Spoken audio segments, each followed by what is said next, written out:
Well, good morning, everybody. Welcome to the Underhood Show, presented by Mel Hambelton Ford. My name is Phil Nightingale and Josh Profit. Morning, Josh. Good morning. Is it sunny and 70s? It is, yeah. Just not here. You know, this is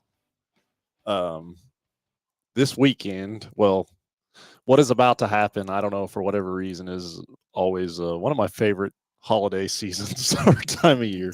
Daylight savings. Yes, it is. I don't know why. I don't know what it is about. Well, I do know what it is. It's the extra hour of daylight in the evenings. Yeah, I wish we'd stop this, but I don't think it's going to stop. And I don't, it's just the extra hour of daylight in the evenings. I do appreciate that for sure. So, for sure, I know there's a lot of people that, hey, leave it one way or the other, or stop changing it. And some people prefer the fallback side of it for whatever reason. They get an extra hour in the morning, but I don't care. Get up, get going. It's the same thing. So, yeah, I wish we'd stop it. I hate switching back and forth from that part. So now we're going to wake up and it's going to be dark outside. Yeah, but that's okay. I mean, I don't. Yeah. What for me, I guess it's because when I get up in the mornings, it's dark. It don't matter if it's middle of winter or middle of summer. It's dark, right? And so I think that's what it is. But it's the fact that you get off work and get going home and still got some daylight. And you still got some daylight. Yeah, I do. I hate when it's we got such a short window of daylight. I will tell you that. Yeah. Anyway, hey, this is a call-in show, 316-462-3673. It's not about daylight. It is savings. not. Yeah, it's not. I kind of see off the rails.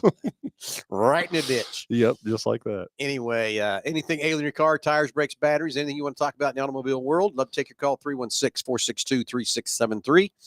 Let's get phones ringing. Love to hear from you. And as always, you get this great prize package that Josh gets to always rattle off. Or is it my turn to rattle it off? I got it. You got it? Yeah. So we're going to mail it out to you, but it's going to consist of the works, which is an oil change and tire rotation. We use Motorcraft oil and filter products here at Mel Hambelton Ford. While we're completing that, we're also going to complete a multi-point inspection on your vehicle, checking over the brakes, tires, steering, suspension, all the safety-related components on that vehicle, making sure that it's ready to go for that next 5,000 miles of driving. You'll get yourself $10 to Mel's Diner, so you can get yourself something to eat and drink while you're here with us. Complete nitrogen for your tires, so you get all the great benefits that nitrogen has to offer.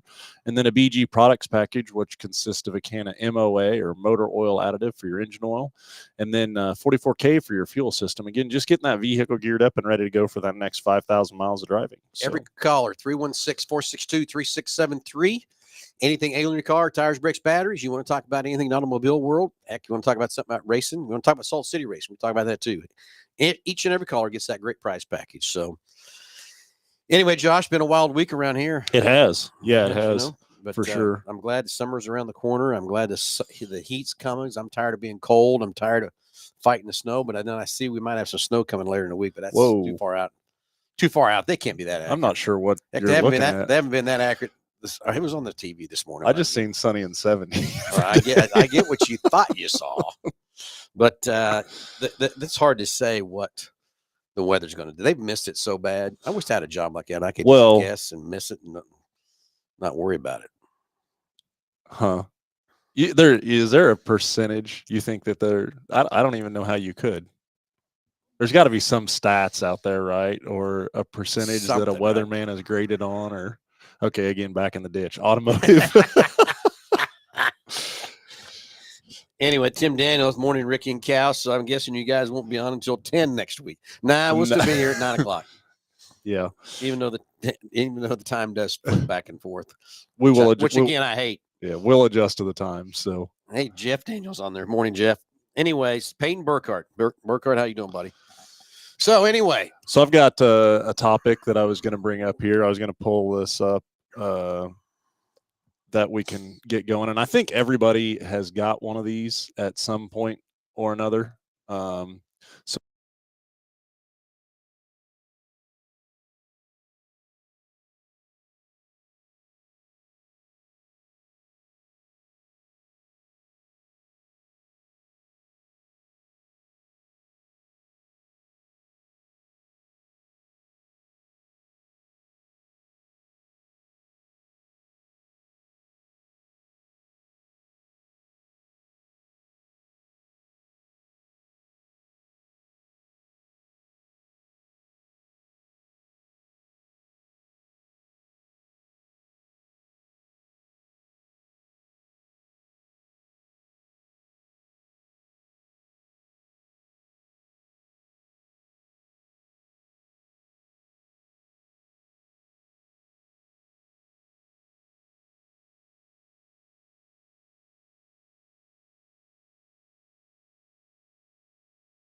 and thought that it was from the manufacturer.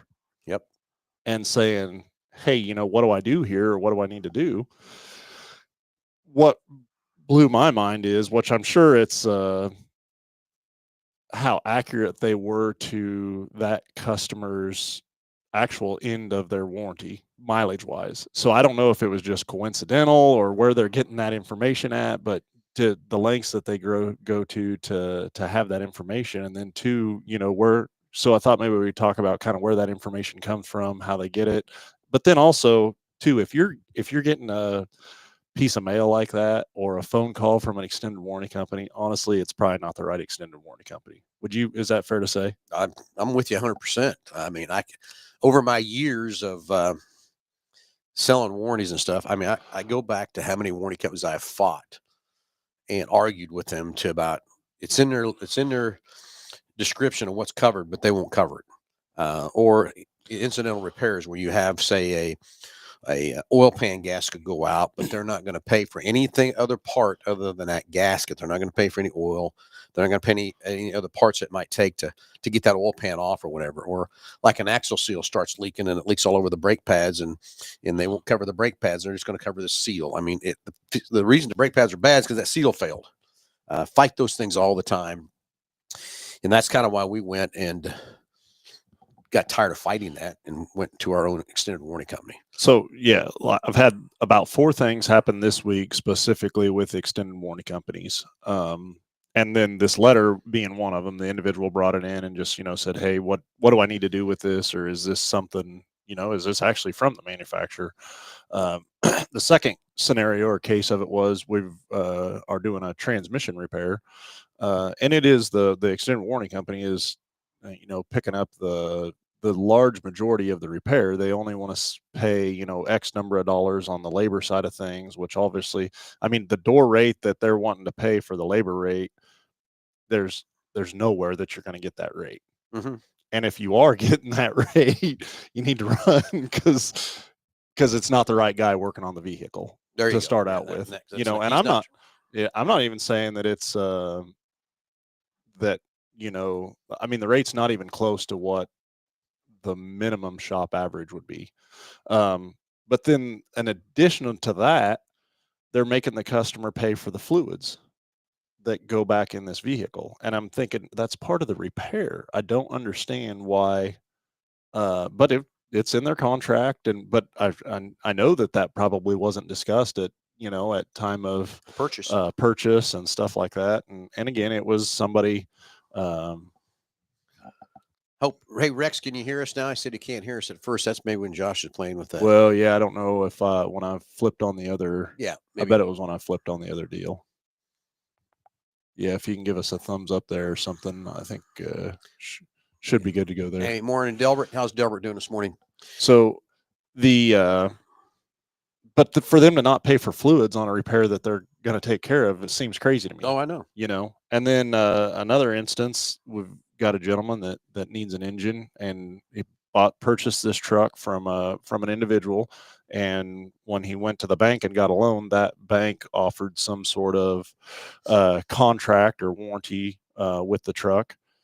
And, reading through the contract, it's clear as what they cover, but for what they're saying is because of the length of the time that the individuals own the vehicle and the minimum amount of payments that he's made to the warranty company already, they're only going to cover a percentage of the repair that it needs. Oh, so he's on a payment plan.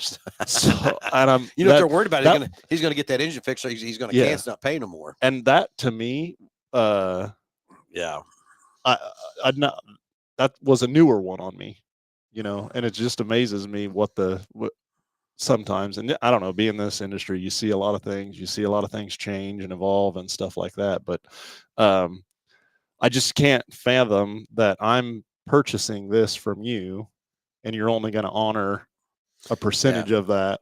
Yeah. So here's the bad thing about this is customers have bad experiences with that. And then so when it's time to buy another one, they won't buy another one because of the bad experience. So that's the bad thing about that situation. And that's why the warranties we sell and stuff like that aren't going to treat you that way and be that way. But I promise you one thing: when I sell you a car, there is one thing I will promise you: It's going to break. it's going to break. I just don't know when. And that's the whole idea behind something. What that warranty is. You're buying an extended warranty, but really you're buying an insurance policy. Yeah. It's kind of like a life insurance policy. Hope you don't die, but someday you're going to from that part. But that car is going to break at some point in time. Now, what I will say about this too is like a powertrain coverage. That's not what's breaking on these cars today. Everybody's powertrain is really pretty good out there. Is there some failures? Yeah, there is some failures still, but it's still the powertrain is really a good thing.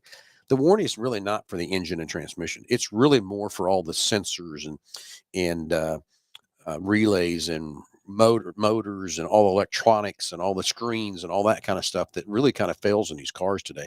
Window switches, seat switches, all the HVAC controls and all that kind of stuff too. That's what that warranty is really there to cover for you.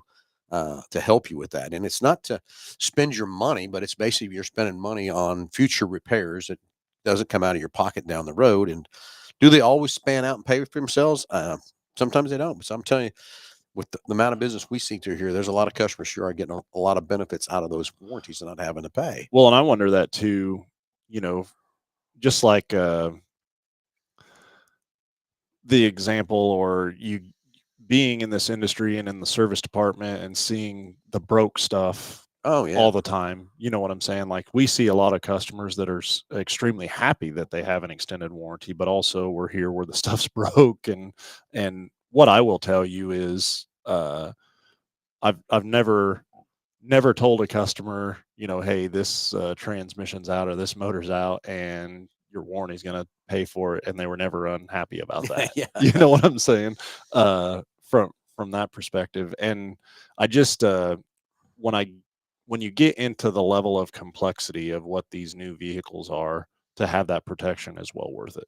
No doubt. And it doesn't matter what the nameplate is behind it. I don't care You know, what model is. They all break. I mean, every car breaks at some point in time. Yeah, now there's wearing items, your tires, your brakes, that kind of thing's not covered, but that's just, I guess, because that's a normal wearing issue with that situation.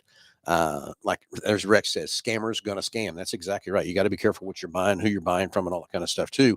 And then Jeff Daniel says, what about, is your warranties nationwide? Yes, ours are nationwide. Anywhere you go, break. So if you're traveling or whatever, that they can get covered at any repair shop. Doesn't have to come back here to us or whatever either from that part too. So yeah, I hate that there's scammers out there because it makes it bad for us guys that are trying to do it correctly, do it with integrity and character behind it, and selling a good warranty that's going to protect yourself and help you down the road, and not try to figure out a way not to pay a claim. sure.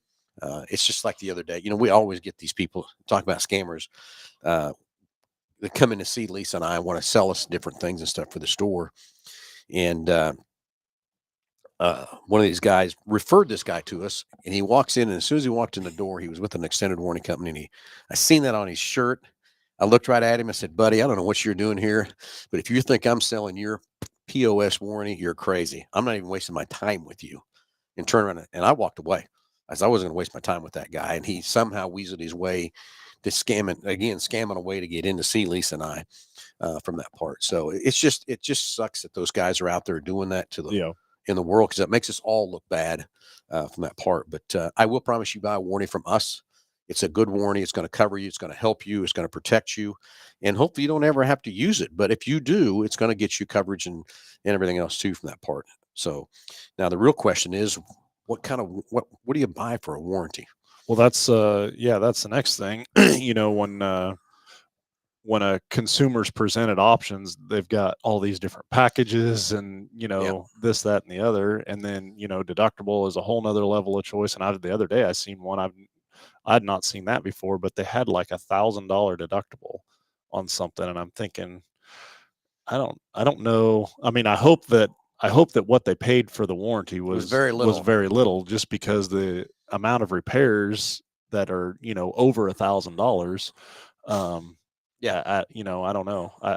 Again, it's what the premium was. How much was it to make that difference? But that was the first time I'd seen $1,000 deductible on an extended warranty. So anyway, here's my idea how you buy an extended warranty. You first need to be real truthful and honest and see how long you're going to really think you're going to keep the car. Mm-hmm. So figure out how many years you're going to keep it. Then let's figure out how many miles you're going to drive it, and then let's build a warranty into your driving habits. Okay. So now if you're purchasing a new car and you're driving 10,000 miles a year, then buy a 6 year, 60,000, or get close to that, whatever the warranty company will cover you from that part, or buy the longest term and a short amount of miles you can buy to protect you there. Don't go buy a 2 year plan in 60,000 miles, because guess what? You're never going to use it. Yeah. You're still under factory warranty for that first 3 years or 36. Now, buying a new car plan is a lot cheaper than a used car plan, because you basically got 3 years and 36,000. It's all covered on by the manufacturer. Yeah. But the warranty doesn't have to. So now, if you're purchasing one on a used car, that's where it gets a little more tricky, because there's different levels of coverages depending on how old the car is, and also how many miles is on that car, or what an extended warranty company is going to cover for you. And I will tell you, there's times on a used car that it's to me, it's a gamble, and whether it's worth to really purchase one or not, and I would tell the customer, it's a 50-50 deal here, because of the cost of, the age of the car, the miles it's on it, and how much it costs to cover that car. Could you take a gamble and maybe have some repairs? Now, most people that I deal with don't want to take that risk. They still would rather have that monthly payment, paying a little bit at a time, and be able to budget that covered into their budget, and still have that coverage. That you got to be careful with how you look at that, and look at each individual situation from that part. Well, and one of the things I would say too on the used side, or to tell maybe you're in the wrong market for an extended warranty, is if you have a company and they're willing to take that warranty out past, say, 150,000 miles or something, you're probably dealing with the wrong company, right? Yeah. 150 is the tops at someone, because after 150, there's so much risk there for you as a consumer too. Sure. From that part, but you just got to build the right warranty for your amount of time that you're going to keep the car, and the amount of miles you're going to drive, and then look at the options that we have available in those mileage range and time ranges to fit your correct deal. Now, one thing I will tell you is, there's different levels. You can buy a powertrain coverage, and here's what I will tell you is, if you're buying an extended warranty from us, I will not sell you just a powertrain coverage warranty. Yeah. I will not do it, because that's really not, like I said it earlier in the show, that's really not what's costing you a breakdown or whatever from that part. Now, when you upgrade to it, this powertrain covered when you jump up to a better warranty, yes, it is. So that's why I've instructed my F&I guys, I don't care if it's a used car, we do not sell just a powertrain coverage. I've taken it clear out of the menu, clear off the sheet, because that's not a good value for anybody, the amount of money it takes to cover a powertrain. You spend just a little bit more money, and you're going to get all these other items covered for that situation. Well, and items that are actually going to maybe happen, right? As opposed to the powertrain, which typically I don't know. Again, everybody makes a pretty durable powertrain. Yeah. Now, if you don't want to buy an extended warranty on a new car, just trade it before the first 3 year 36, and you're okay. I get that. But that is the best ultimate time to do. But then the next phase if you keep it longer than the 336, this is my theory and everything I've seen with all the cars that I bid, all the cars I price, all the cars I trade for, and watch what happens to values, is if don't let it go over 80,000. Is your best next value if you keep it after the 336. Why is that? Because the banks still have not caught up to these cars running 200,000 miles like they can, if they're maintained correctly. But the banks will take, and the interest rates will jump when these things hit 100,000 and higher, and that changes the next buyer what their payment is. And 99% of the people that come in here are worried about how much the car costs per payment. And if you take that payment and jump up that interest rate, I can almost sell you a new car cheaper than I can sell you a used car. Granted, you're borrowing more money, but as a monthly payment wise from that part. So you're just looking at, you got to give some value. It can protect your investment. Even though it's a depreciating asset, you're protecting your investment of not letting that thing depreciate so far out from that part for the next buyer. It's like some people come in and they want to buy these high-end trucks, and they say, well, I don't want a sunroof. I don't want to use it. I'll never use it. I get it. But your next guy that does want to buy that truck will want that sunroof, and you'll get your money back out. It's kind of like a two-wheel drive and four-wheel drive. Yeah. You don't see hardly in two-wheel drive F-150s anymore, but there's a few. Looking on the lot the other day, we had a vehicle we needed to compare a light unit to, and it was two-wheel drive. And I mean, we had next to none. And how many F-150s you got out there? 200. Yeah. And I mean, there was, I think, maybe two, and those were regular cab long bed work trucks. Yeah, and they weren't the same configuration of what I was after, to compare to this other one. But it's just not a thing, Now I don't know. I was wondering if you got down to like Texas or the southern states or coastal states, do you see more two-wheel drives? Sure do. Yeah, you do see that down there more and everything else too. And I would tell you, just like the other day, we were trading for a Lincoln Navigator, a 2020, and it was a rear-wheel drive. Okay? Really? Okay. Figured out what it was. It was a rental unit. So the rental department, guess what they do? They order a trim line and they put no option on it. They get it as cheap as they can because they don't care. But I'm going to tell you that vehicle was $6,000 worth less than when I clicked the four-wheel drive. It went up $6,000. It's just because of supply and demand, and people don't want to buy that two-wheel drive Navigator. And I'm going to tell you, I don't think the customer, when he bought that, realized it was two-wheel drive either. Because when we started talking to him about it, his eyes got pretty big and everything else too. Yeah. From that part. So again, I'd love to sit down and talk to people. I'd love to help you build the right car, get your right car, all that kind of stuff, because we've been doing a long time and understand what goes on and in different things. And some people take my advice as I'm dope, but it's okay. And so even on your two-wheel drive, four-wheel drive analogy, like could you get by in this climate on a two-wheel drive? I really believe you could, but the demand of that vehicle later on, I don't know why you wouldn't have four-wheel drive in it, Now I did talk to a gentleman the other day. It was actually on that two-wheel drive pickup that we were working on, and that was a couple of things that we talked about. And from his perspective, he was like, well, if I'm going to keep the thing and just mile it out, and really not thinking about resale value and just my use, and he says, from my perspective, I'm looking at it more of maintenance items and wear and tear on additional items that I'm never going to use and stuff like that. So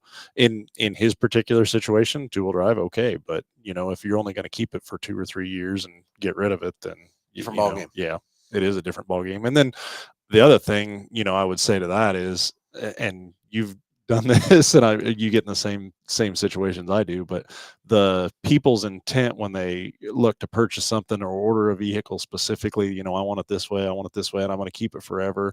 And almost always what happens 2, 3, 4 years later, like, hey, let's I'm ready for something different. Something new came out, and I like the looks of that or whatever from here. So I still remember my dad. It's gonna be the last car I buy. Last one. I sold him 3 after that. Yeah. I hear that a lot. This is gonna be my last car. Okay, I get it. I know. I really appreciate you thinking that. Yeah. But yeah, my dad said the same thing. I sold him 3 more after that. It's gonna be my last car. Well, no. You keep saying that, and one of them will be your last car. I promise you. But can't use that excuse every time. No, you sure can. Hey, 316-462-3673. Hey, you want to talk about anything in the automobile world or talk about these extended warranties? Love to hear from you. Get a great price package, about over $130 for each and every caller. Or if you just want to sit here and listen to Josh and I ramble back and forth about warranties or whatever, it's so fine too. So from that part. So 316-462-3673. Love to hear from you. Anyway, so extended warranties. I think we kind of beat that. Yeah, we did. Everybody understands that. But if you got some questions or whatever, want to call in or got some questions to ask about warranties, love to talk about them. The next thing I was going to bring up or talk about. So I was visiting with one of our technicians the other day, used car technician. So this gentleman, his primary responsibility is we take a unit that we purchase and or trade for. We go through it, make sure that it's safe, everything's ready to go. And this gentleman's been with us for probably about 4 years now. We picked him up out of a trade school. He had some military background, and then from the military went into sent him to it's called a Vets Tech program specifically. And so we put him through that program. So he hasn't had any really, I guess, dealership experience or automotive experience or anything other than through us from that perspective. So he's part of this, and I'm probably butchering this or getting it wrong, but he's part of this CrossFit training group thing. Oh yeah, heard about those guys too. Yeah. And so they go to Yeah, competitions. I'm in that CrossFit. Yeah, too, yeah. Josh. I thought I seen you not there the other day. Did you see me there as you drove by? So, Yeah. So they do these events all over the world, or excuse me, all over the U.S. And it's something that he's pretty involved in, and he's met several different people throughout that thing, and made connections and some pretty good friends through there. Well, he had somebody that was quite a few states away, purchase a vehicle, and so they purchased this vehicle. The gentleman brought the vehicle up to see our technician. And so they're visiting. And while he was here, he's looking over the vehicle that this guy purchased, a couple of states away. And he's going through it. And it was happened to be an F-150. I think it was around 80, 90,000 miles. But he noticed the tires, the DOT date on the tires were over 7 years old. There were several leaks throughout the vehicle. And so the technician is asking me, like, how can this dealer do this? And he's using his reference of how we recondition our vehicle, is that, like, this is wrong to treat a customer this way. Yep. And so for him to be able to see it from the perspective of, kind of what we do versus what that dealer did, I was extremely grateful for that. But I also think it gave him a new appreciation to what he does, and, to the value that he is to us. Right. As well. And so, talking about that, and then secondly, I got a couple of pictures of that Mustang that I was going to show, and I thought maybe we could visit about it a little bit. Yeah. So okay, I'll share those up here, and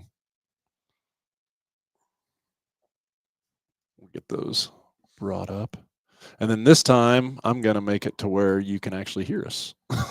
Shut the mic off on us. Yeah, I did. Technical difficulty. Yeah, I did. So let's do that, and then let's do this. Nope, there we go.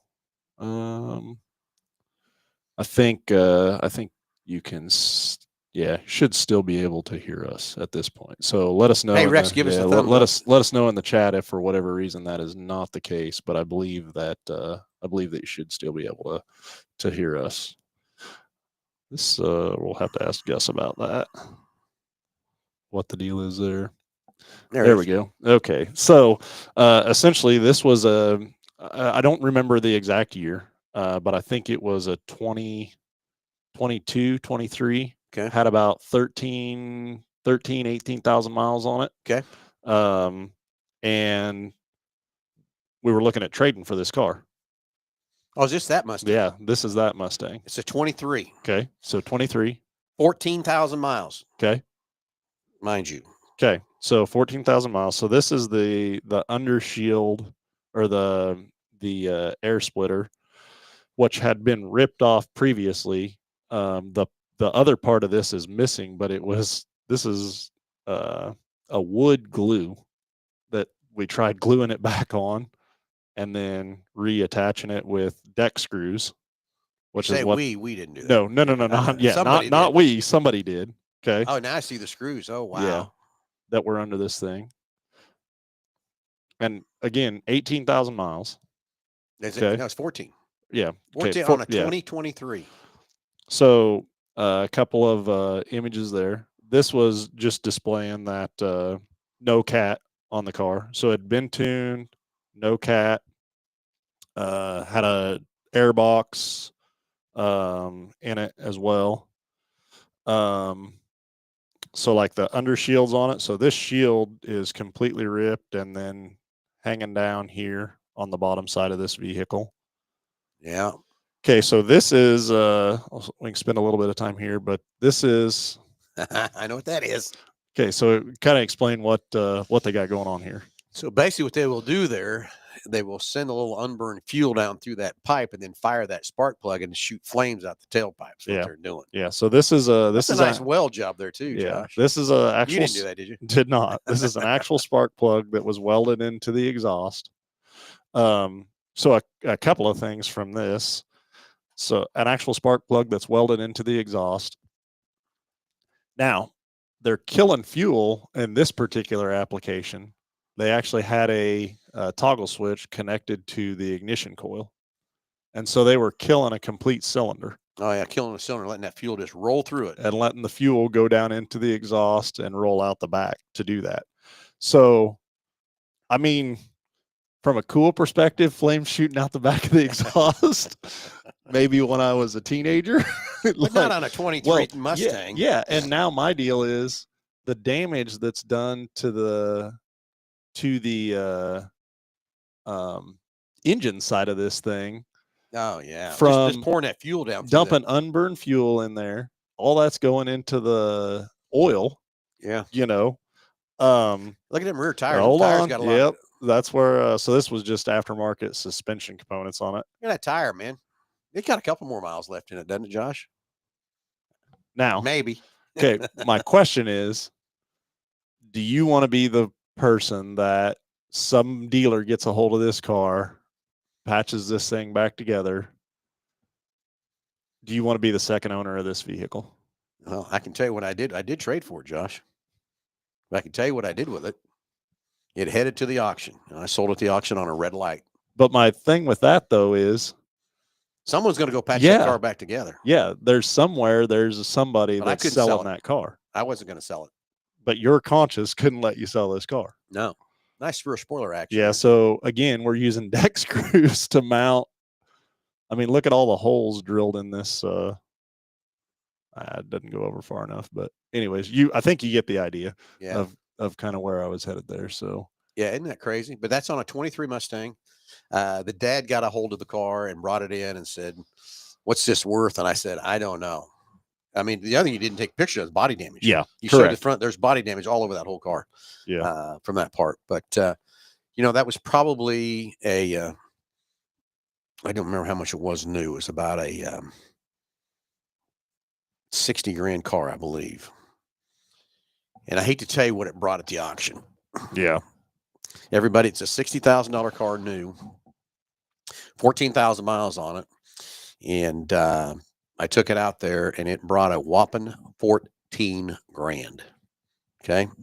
Was the dad a little upset with me? No.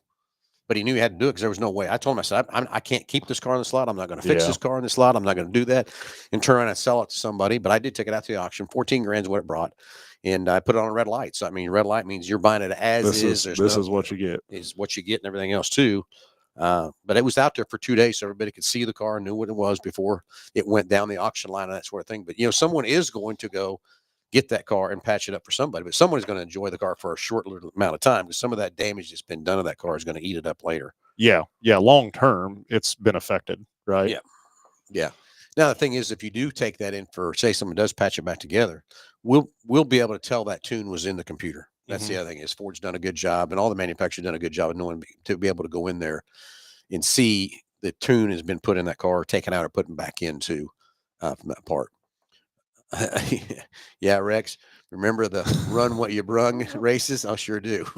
Sure do, buddy. Yeah, if I say some of them cars I had could talk, I'd be in trouble. God, I'd be in trouble. I got my Chevelle down in my shop, and I got my dad's Scout, and if them two could sit there and talk about each other, woo, boy, howdy. It would be an incredible thing they could talk about and say about what I did to them two cars. Okay. If you had to hear the stories from one, which one would you rather be told, the Scout or the? I don't know. Yeah, I don't know. I don't know. Yee. Let's just hope the statute of limitations is run out on that deal. Well, I think they have. Yeah, it was kind of crazy back then. The things I was doing with those two cars and stuff too. So, but it was fun while it lasted. Oh, yeah. It's fun while it lasted. So and we talked about this a while back, but I'd still love to see somebody drive a teenager. Or okay. Let's go through. That's everybody. Okay, we're used today to having power brakes, power steering, analog brakes, turn the key and go. not have to worry about No setting temperamental for setting chokes or Yes, and carburetors or let's go back to manual brakes, not disc brakes, drum brakes, no power steering, manual transmission, no analog brakes, and a carburetor. And I'd almost bet 90% of the teenagers today can't start a carbureted car. Yeah. 'Cause Or they don't dang know. sure not going to be able to like take off with it or keep it going or, you know, I don't know. I was talking with somebody here the other day. Got my boys a couple of dirt bikes and stuff. And as growing up as a kid, you know, I always had something of some sort or tinkering with something of some sort. But I was explaining to, I don't even remember who I was talking to, but I spent more time working on it than I ever did riding it. Or, No you kidding. know what I'm saying? Trying to get it to run or keep it running. Or, Yeah. I mean, I can remember, I easily having 5 or 6 spark plugs for something and, you know, going through and having to clean them out because they were fuel fouled and this, that, or the other. Or, Oh, yeah. I remember one time I was in the station with my Chevelle and I had the motor out of it. And one of my dad's buddies walked in and looked at the car and, you know, the engine's out of it, hanging on the lift there. And he goes, looks at me and goes, "You got wing nuts on that thing?" Wing nuts. He says, after that dang motor comes out, you got to have wing nuts on there. I did pull that motor in out quite a bit, I will tell you. I always found something different to change or do whatever. yeah. Well, from what I know now, if I could have known that then, what I'd have done different. Oh, shoot. Would have done a lot of things different, right? But Oh, yeah, exactly. We got a caller coming through. we do. Yeah, we'll get him on the phone. So let's go to the phones this morning and talk to Greg. Greg, you're on live with Under the Hood. Good morning. Hey, good morning, guys. I was calling because you guys were talking about extended warranties earlier, and you know, I'm a high school teacher, and I've definitely talked about like supply and demand and the things, how those things work. But we've talked a lot lately about inflation and how there's an increasing cost of things, and of course with tariffs. Oh my gosh, I'm sure Phil could probably spend an hour talking about how that might impact things. But you guys were talking earlier about how long should your warranty be, and I keep thinking about the average length of finance that keeps getting extended. It used to be 60 months was it, and then it was 72, and now if I look at, you know, a buy and price thing, they're pushing 84-month loans, and meanwhile the factory warranty doesn't go any farther. So I hope that anybody that listens is thinking, hey, if this is a car that I'm going to commit to have for, you know, 6 or 7 years, maybe think about how many miles you're going to put on and get a warranty that matches it, or be ready to buy some very expensive items, or because, you know, how much does a transmission cost on a new F-150, or how much is one of those EcoBoost motors or Power Boost motors? Like, I don't know. I really wanted to kick it to you guys because I think that's the thing is we've been in the sales office where they're talking about extended warranties, and meanwhile things like TikTok or Facebook or you know, Grandpa talking about you never need an extended warranty, and meanwhile, no, I don't know. There's a lot of things on newer vehicles. They're very solid, but if things go bad, the parts are expensive and the repairs expensive. Anyway. Yep, I agree with you 100% on that deal. If you're going to keep for a while and a warranty is protecting you, so I'm glad you as a teacher to be able to explain it, because I've run into a lot of teachers that don't understand a lease and don't agree with the lease, which I'm a big lease fan because I think it's great for the consumer from that part too. But you're all right. These components are getting very expensive. But let's first back up to the 84-month note. I hate putting somebody in an 84-month note, and I'll tell you why I hate it. Number one, it takes you about 50 to 52 payments before you're even close to getting in any kind of an equity position. And I'm going to tell you, most people today don't really going to keep a car 5 years. They want to trade before then, and it's very difficult to trade somebody again when they really want to trade. It's say 3 years from that part. But I'm going to tell you, I've seen some 96-month notes out there too. Drives me nuts. I just think it's not good. So Ford has come up with another deal called a flex buy, which is basically turning it into a 3-year one payment and then it bumps after that. But the thing I love about a flex buy is they usually put the incentivized rate on that first 36 months. So the customers are still getting very close to being in an equity position instead of putting them in an 80. It's a way of getting around not doing an 84-month note for a consumer. So the flex buy is a much better deal to do. Especially if you're planning on only keeping it 3 years, like most people do from that part on a flex buy. So there's a lot of things there too, but you are right on the warranty. The cars are going to break. And like you said, a transmission today, $7,000-8,000. The motors are 10 grand, from that part. But then all the electronics, all the sensors, all the modules, all the computer. I remember in 85, we had one computer in these cars. Today, we got probably 20 computers in these cars controlling everything that we want to keep our cars safe, to keep us feel good in them for the climate and all that kind of stuff in these cars today. The cruise control, the adaptive cruise, all the sensors, all that stuff. The cameras now, with all the cameras that are on these cars. So, yeah, modules are something that is, and the number of modules that are on these vehicles is absolutely crazy. And like we said previously in the show, yeah, engines and transmissions are expensive, but typically that's not what goes wrong with the car. Not saying that it can't, but yeah. But most of the time it's these other electronics and sensors and things that are on these cars that fail that you need that warranty for. Yeah. And you're right. And I don't think a lot of people realize that even if you don't buy it that day, because maybe you were listening to the TikTok experts that say don't buy extended warranties or whatever, and you decide, hey, I do want to buy an extended, you can buy that extended warranty later. I mean, even from you guys, you can walk back in at 30,000 miles and say, you know what, I love this car and I want to keep it. If I'm really honest, my King Ranch is out to 6 years and 125,000 miles with warranty. Because we really like the truck. Yep. Now, a couple things with that too. You're right. You can come in anytime and buy a warranty, not a problem. But just like you talk about inflation, the cost of that warranty is going to be higher down the road. And then two, there's a policy you can buy as a new car plan, and there's a policy on the used car plan. And buying a new car plan is much cheaper than a used from that part because the factory's covering that first part of the warranty for you. But you don't want to, if you're buying a new car, you don't want to, if you're thinking you're going to want to buy a warranty, you want to buy it before the 3-year 36 runs out. So you can still buy a new car policy. Because if you come in and it's got 40,000 miles on, I got to sell you a used car policy. I can't can't change it and sell you that new car policy anymore. So it is true. You can come in anytime and buy one. Not a problem. Just if you're thinking about it, just don't let that new car get out of that 3-year 36 before you do decide to purchase, so we can sell you that new car plan. Well, that's the thing. Actually, a friend of mine bought a Transit that was certified, and I talked to her about it before she went and bought it. Like, when you buy that Transit, it's certified, so you can get the extended warranty. And I don't know. People don't think about it. Oh, well, a used vehicle, I can buy the extended warranty. So that's a good point. Anyway, sorry, I do like the idea of warranties because, and Josh said this about, people think that they didn't use it, but the reality is they used it every day. There was peace of mind. Yeah. They knew if there was a significant issue, they would take it in and say, oh, here's my $50 deductible or $100 deductible. And it gets fixed. And here's what I'll tell you. The people that are out on TikTok that are saying negative things about an extended warranty, they bought a warranty probably and bought one of those warranties that don't cover anything or try not to pick it, and they've had a bad experience with that.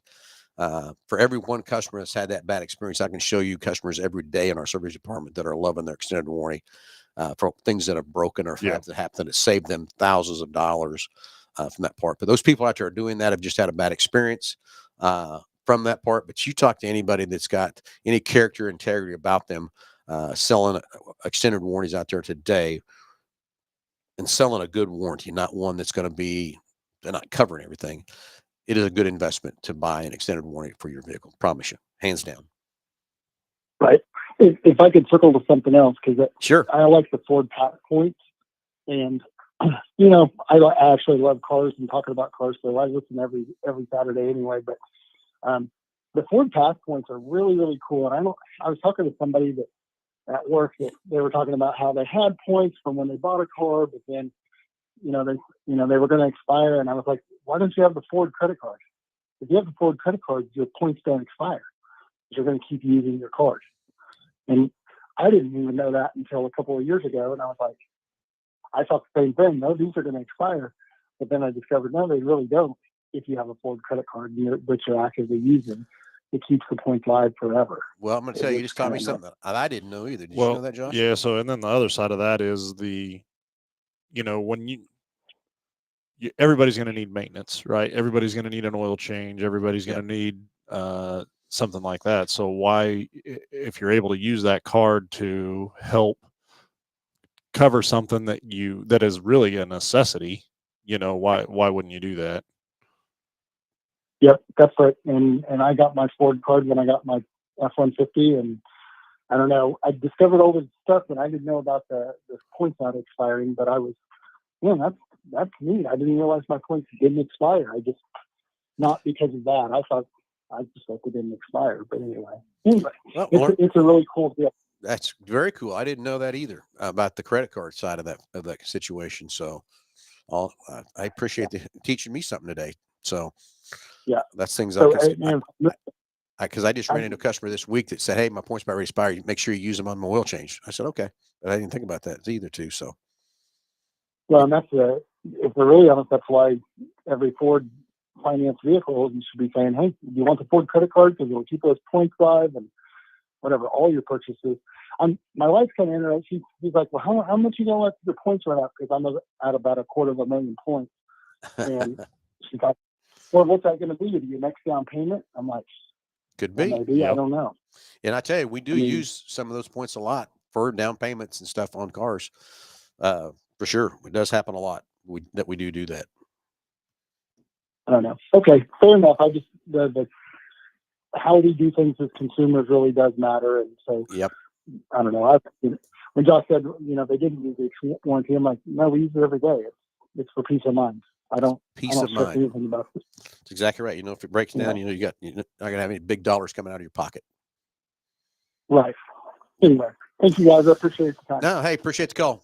Anytime, buddy. Thanks for listening every Saturday. Appreciate it very much. Have a great day, buddy. You too. Bye. Anyway, learned something new there, Josh. I didn't know that on the Ford credit card. We don't push that Ford credit card a lot. I guess that's something maybe we need to talk about. I'll start talking to my guys about that a little bit more from that part. So anyway, just like I said, there's always somebody out there on TikTok or wherever want to badmouth any kind of a product or whatever, or this one's better, that, and whatever. But I still promise you the people out there on there talking about how you don't need a warranty or don't buy a warranty, they're a ripoff, all that kind of stuff. They've had a bad experience because they bought a very piss poor warranty and had a bad experience and didn't get the good coverage that they need to have. Yeah. Promise you. So anyway, Josh, we're about running out of time. We are. Time flies, you're having fun, right? Yep. It does. Rolls right on down the road. Thought I would bring up the tire sale that's going to start next Friday. So bring it up. Yeah. So next Friday we have a 4-day sale. So it'll be Friday, Saturday, Monday, and Tuesday. But it's buy 3 get 1 free. Not sure that's supposed to be out there yet, but we're going to put it out there. So sorry, it's out there. Okay. 4-day sale. So if you're even getting close, this is the time to look at the tires. Buy 3 get 1 free. Kind of a crazy deal. Be a 4-day blitz, and we're ramped up and ready to go. So if that's something that you need, by all means, please take advantage of that, because it is a huge deal. And I know there's a lot of things or places that say they have sales, and it's but this is a sale. We didn't mark them up either. Yeah, okay, to pay it back. So nothing's changed other than you're taking off the purchase price of 1 tire minus the $1. So it definitely is a big event, and we're going to be plenty busy. So be ready. Start ready next Friday for 4 days. Yep. So buy 3 get 1 free. And best thing about that is we have 17 different models of tires to choose from. So no matter what brand or flavor or tire you like, we got it for you. Yeah. That's one thing I love about our tires, and from that part too. Price match guarantee. So no one's going to beat that price match guarantee, though, are they? No. Yeah. That part. So start next Friday. So hey, everybody, thanks for tuning in. Thanks for listening. We'll be back next Saturday, 9:00 again with another live show. And tune in next Wednesday for a Salt City Live. We'll be going live. We got a lot of stuff to talk about on Salt City Racing, some exciting stuff and everything else too. So tune in next Wednesday at 6 and next Saturday at 9:00. Everybody have a great Saturday, and we'll talk to you Wednesday or Saturday or both. Everybody have a great weekend. Move your clocks forward. Yeah. All right, guys. Have a good weekend, everybody.